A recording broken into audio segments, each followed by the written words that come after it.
son DOA. Somos terapeutas do Servizo de Atención Temperá e Apoio Integral da Fundación Menela.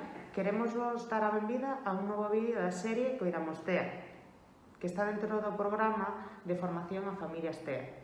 Nesta ocasión, o que imos facer nós é falar sobre a detección do abuso ou acoso escolar, así como dos seus sinais de alerta.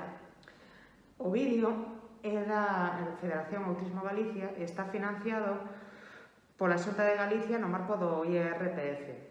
Esperamos que sexa de axuda. Comezamos. Para comezar, dicir que existe maior susceptibilidade de que os nenos e nenas con TEA sufran acoso escolar. As estadísticas nacionais indican que chegan a duplicar e cuadriplicar en comparación con nenos neurotípicos. En parte, isto débese ás características inherentes ao propio trastorno, como son as dificultades para identificar intencións, as dificultades para identificar o engano e a manipulación, para interpretar situacións sociais complexas, a súa comprensión literal da linguaxe e a relación entre iguais limitada. A vez, tamén teñen dificultade para identificar situacións de acoso ata que chegan a ser moi claras ou de maior gravidade. E que é o acoso escolar? Ben, pois o acoso escolar é calquera tipo de maltrato, ben sexa físico, psicolóxico ou verbal, que se produce entre escolares e no contexto escolar. E pode ser no contexto escolar e tamén nos seus anexos, como autobús, o comedor, etc. Nas situacións de acoso escolar sempre existe un desequilibrio de poder entre o agresor e a víctima, e este poder se exerce de maneira autoritaria, con premeditación e para facer dano. Ademais, a situación abusiva ocorre de maneira reiterada ao longo do tempo, e cando dicimos reiterada, pois é que pode ocurrir unha situación de acoso hoxe e a seguinte en 2 semanas. Por outro lado, a víctima ademais soe estar soa. Ben, pois agora imos facer referencia ao círculo do acoso escolar, porque nas situacións de acoso non solamente existe un agresor e unha víctima, senón que hai moito máis arredor, e por iso é moi importante ter en conta as estruturas sociais que se dan dentro das aulas. Ben, pois nas situacións de acoso temos unha víctima, que é o neno que sufre o maltrato, temos o acosador ou o agresor, que é o que leva a cabo de forma activa e o que inicia esa situación de acoso. Tamén están os seguidores, que son eses rapaces que non inician a agresión, pero sí son sí están de parte do agresor e sí participan de forma activa unha vez que o agresor iniciou o maltrato. Por outro lado están os partidarios, que son nenas que se poñen de parte dos poderosos, aínda que non participan de forma activa.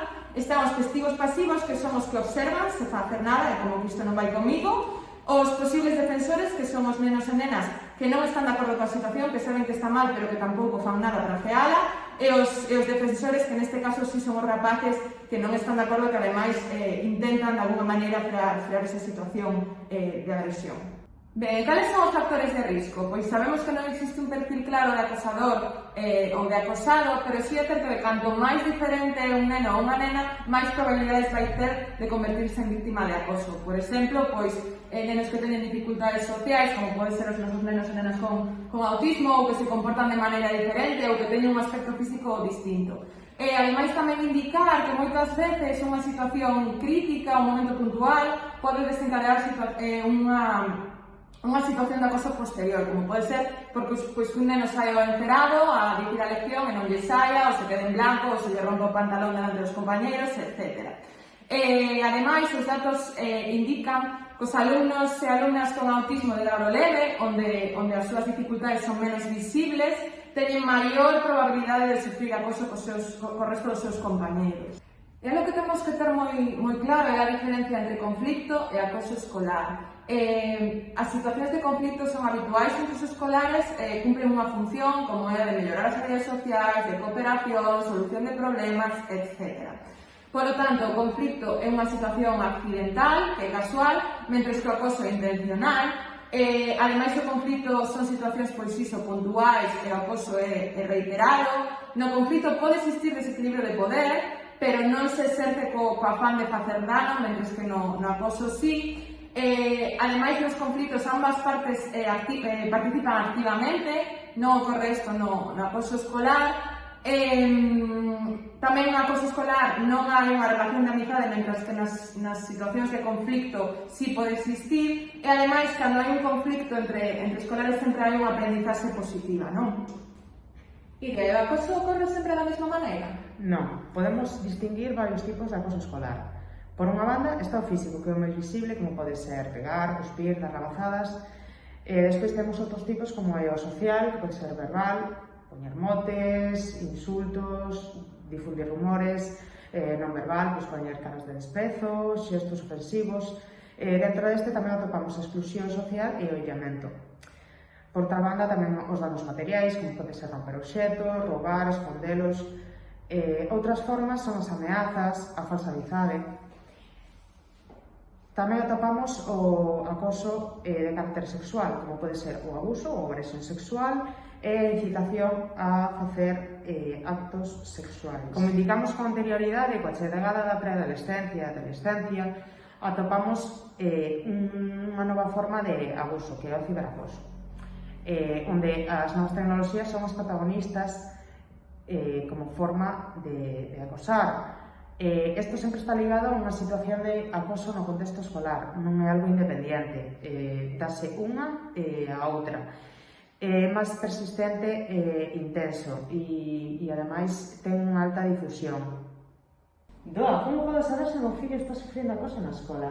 Ben, Lidia, pois existe unha serie de sinais de alarma que teñen que ver con comportamentos e con cambios no neno ou na nena que poden ser indicadores de que existe unha situación de maltrato no contexto escolar. Estas sinais de alarma, as que temos que estar pendentes, son pois que o neno ou a nena de repente este máis irritable, que teña explosións de ira, que este máis rígido, con máis estrés e ansiedade, que tenda a aillarse, que haxa presenza ao aumento das ecolarias, tristeza, depresión, inseguridade, baixa autoestima. Tamén, se o neno de repente non quere ir ao colexio, temos que polo ollo, que comeza a baixar o rendemento na escola, ou cambios de intereses que de repente lle chamen a atención as guerras, as armas, as pelexas, este tipo de cousas violentas. Tamén comportamentos ritualistas e obsesivos, dificultades no sono, dor de cabeza ou de estómago, enuresis, perder cousas de forma habitual, como pode ser que non traia o estuche, ou que veña coa mochila rota, ou que un día perda a cazadora, este tipo de cousas. E ademais, os nosos nenos ás veces poden reproducir durante o xogo o que eles están a vivir sen ser conscientes de que iso está mal. Iria, e que fago se sei que o meu fillo ou a miña filla está sufrindo acoso escolar? Ben, o primeiro que temos que facer é comunicar ao centro educativo, non sexa o titor, o equipo de orientación ou a xefe de estudos. Ás veces é aconsellable documentar cronolóxicamente a situación, indicando por escrito o que ocorre, quen exerce o acoso ou de que forma. Se é necesario, tamén se poden incluir partes de lesións, informes médicos, capturas de pantalla. Todo isto sempre depositado na secretaría do centro para deixar constancia de que se fixo tal notificación. Tamén é importante ensinar estrategias de afrontamento aos nosos fillos, é dicir, pedir axuda, ensinar estrategias para esa actividade, verbalizar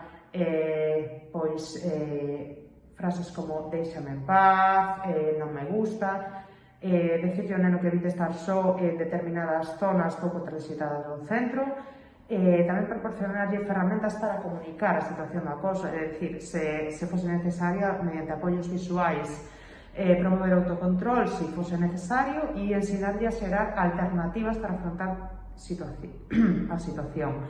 É moi importante que evitemos restarlle importancia, o acoso nunca vai a menos, e tampouco darlle consellos tal como se che pegan, pégalle, volvella, non lles fagas caso e verás como paran. Do que debe facer o centro educativo ante unha situación de acoso? O primeiro que temos que ter moi claro é que todos os membros da comunidade educativa, incluindo o alumnado, teñen a responsabilidade de tomar medidas inmediatas se sospeitan que se está a dar unha situación de acoso escolar no centro. Por outro lado, na página web da Consellería de Cultura, Educación e Universidade da Xunta de Galicia están disponibles tanto o protocolo de tratamento educativo do alumnado con TEA como o protocolo xeral para a prevención, detección e tratamento do acoso escolar e do ciberacoso. vos deixamos o enlace na presentación por se queredes consultalos. Dito isto, os centros educativos contan cun protocolo de actuación ante situacións de acoso escolar que se implementa en 4 fases diferentes. A primeira é a fase de coñecemento, identificación e comunicación da situación, que non é máis que o momento no que alguén informa o centro de que se está a dar ou sospeita de que se está a dar unha situación de acoso. A segunda fase é o momento no que se recolle información e se registra. En este momento xa se poñen en marcha medidas preventivas para protexer a víctima, como pode ser máis control nos patios ou no autobús, ou separar ao máximo a víctima do seu presunto agresor, etc. Na terceira fase se analiza toda esta información, se dictamina se é unha situación de acoso reiterada ou non e se toman as medidas oportunas. Simplemente indicar que moitas veces pódense dar conductas que son contrarias á convivencia, como por hai un neno lle pegue unha paliza a outro, e non van ser consideradas acoso escolar porque non ocorren de forma reiterada e repetitiva ao longo do tempo. Para finalizar, a última fase, que é a fase 4, que nada máis non é outra cosa que o seguimento e a avaliación das medidas adoptadas. Que é o que podo facer se o centro escolar non soluciona a situación? Ben, temos que denunciar o acoso. Nos casos moi graves, levamos a cabo medidas no ámbito judicial, civil ou penal. Pero dicir que solamente os agresores de 14 anos ou máis poden ser imputados penalmente. O proceso sempre se inicia mediante unha denuncia que podemos levar a cabo ante corpos de seguridade, xulgados de instrucción ou Fiscalía de Menores da zona. Se o meu fillo ou filla sufriu acoso, devolvelo ao psicólogo? Pois os estudos indican que o acoso intenso e reiterado ao longo do tempo ten implicacións a longo prazo, tanto efectos neurobiolóxicos como psicolóxicos. Dentro destes últimos, a sensación de fracaso escolar, baixa autoestima, peor rendemento académico, ideación suicida, desenvolvemento de estilos cognitivos ansioso-depresivos, etc. É certo que non hai moitos estudios sobre as consecuencias do acoso escolar nos nenos e nenas con TEA, pero todo parece indicar que estas son similares aos do resto da poboación, pero que se dan de maneira máis intensa e duradeira, polas características do propio trastorno, por exemplo, revivir a situación anos máis tarde coa mesma intensidade emocional, ou lembrar de maneira repetitiva aqueles sucesos que lles provocaron un forte impacto emocional, etc. Polo tanto, sen intervencións psicolóxicas, é certo que é máis probable que se desan situacións de revictimización nun futuro. Para rematar, algúns dos aspectos importantes a traballar cos nosos nenos e nenas serían ofrecer estrategias que faciliten a súa integración dentro do grupo de iguais, creando apoios naturais desde as idades temperás. Ensinarles estrategias de asertividade para responder a situacións de acoso. Tamén fomentar o desenvolvemento na teoría da mente, sobre todo para predecir intencións dos demais, mellorar as súas habilidades sociais, tamén axudarles a comprender a situación e a diferenciar o que é e o que non é a amizade, sobre todo porque na procura de relacións sociais e de atención poden chegar a confundir a situación de abuso coa amizade. Proporcionar tamén habilidades concretas de afrontamento desta situación e ensinarles a poñelas na práctica, tamén traballar o control e a expresión emocional e sobre todo, insistir en que pidan axuda. Seguindo un pouco con esta línea, temos que ter moi claro que sempre temos que ensinar estrategias concretas aos nosos nenos e nenas, empregar apoios visuais, tanto para comprender situacións como para favorecer esa expresión emocional da que falaba Iria, pôr en prácticas as estrategias aprendidas primeiro nunha situación estructurada para posteriormente ser alizadas a un contexto máis habitual e, utilizar roleplay, teatros ou etc. Tamén vos deixamos outro exemplo dun material co que se están a traballar os conflitos cun dos nosos rapaces. O que facemos é analizar situacións cotiás que poden encontrarse no centro, sobre todo nos recreos, e lle pomos, utilizando os diagramas, unha puntuación de gravidade e tamén como lle fai sentir, non? o seguinte material é unha nena que un pouco que utiliza todos os días para contar en casa como lle foi a xornada no cole, vale?